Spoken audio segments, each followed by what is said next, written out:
In this video, I'm going to be showing you how to create a very simple map.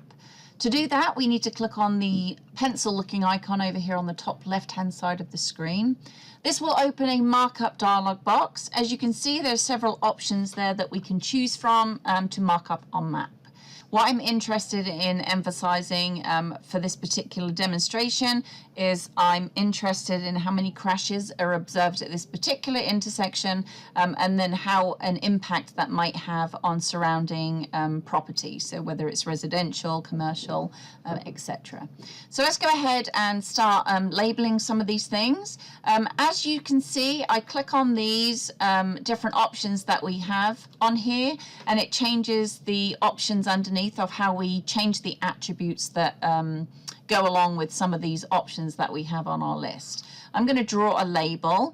I have 34 crashes, as this toolbar here at the bottom tells me. So I'm going to go ahead and go over to my map. I can change the font size if I want to, so I can increase or decrease that.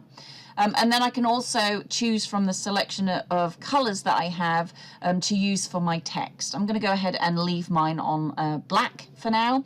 I go over to my map. I'm going to hold my left mouse button down where I want my text to start. And then I drag it to the right hand side. It's a nice neat line. You see, this is where I want my text aligned.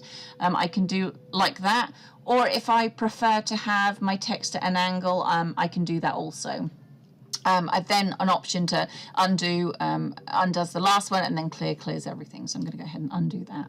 Another option that I want on here is I want to emphasize the areas surrounding that intersection. So I'm going to draw some rectangles in these areas here. Now I've got options here, like I can use a fill, which will fill in the shape that I'm drawing. Again, I've got different options of colors to choose from on what I want that fill to look like. So I'm going to go ahead and select yellow.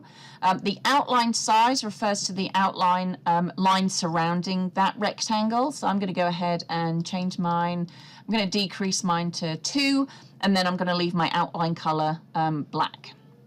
So I then go over to my map.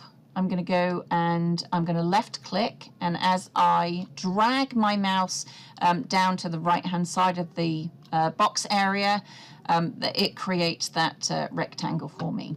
Now you can see I can't see anything underneath those rectangles, so what I might do is I'll go up to my right hand side of the screen under my map configuration toolbar, and then I'll change the opacity of those markups.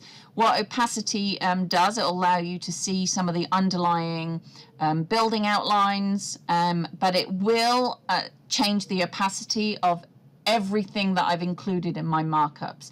So this isn't necessarily a good cartographic tool for everything, but it's a nice way to convey some information that you want to share with colleagues. So I'll change my opacity to 40%, click apply, and you can see those change, so you can see the underlying data in there. But again, like I said, that changes the labeling too, because it's part of your markups. Another thing that I might want to do to see a little bit more detail is switch my base map. So I'm going to go ahead and switch mine to imagery. I might want to change my crash points under there to see what underlies those as well. So I can change the crash size if I'd like to. Let's go ahead and increase that slightly. I'm going to leave my crash color on red, but you can see I've got those options to change there too. And again, I can change the opacity to those crash points as well. So I'm going to change that down to 50%, click apply, and you can see what that does. If I'd like to, I can then go ahead and draw some more labels in there. I'm going to leave my font at 20. You can see that 34 crash label that I added before kind of disappears in there. So I might want to change my font color for this. Let's go ahead and use a blue on top of that yellow. Label text residential. Again, I'm going to go over here, left click, drag my line, and you can see residential and residential. Let's go ahead and change the other label to commercial. I can go across here, another label, and another label. So you can see how I can use those to create and enhance the details on my map. Now there's two ways that I can export this data. I can either click on the export here and choose from the 4 different options of formats that I have. I'm going to leave mine in a JPEG for this demo. When that timer stops, you have a little button there you can click to open that. That is literally what you've just created. Or the other option that I have in there too is I have the option to do a quick report. What this will do, it will include this map as a part of your report, but it will include all of the details about all of those crashes in that report also. I'll click on the PDF that it generates, and you can see right there the map that I created. It's included, but then all of the details for those crashes are included there too. So this gives you a quick look on how you can customize your map.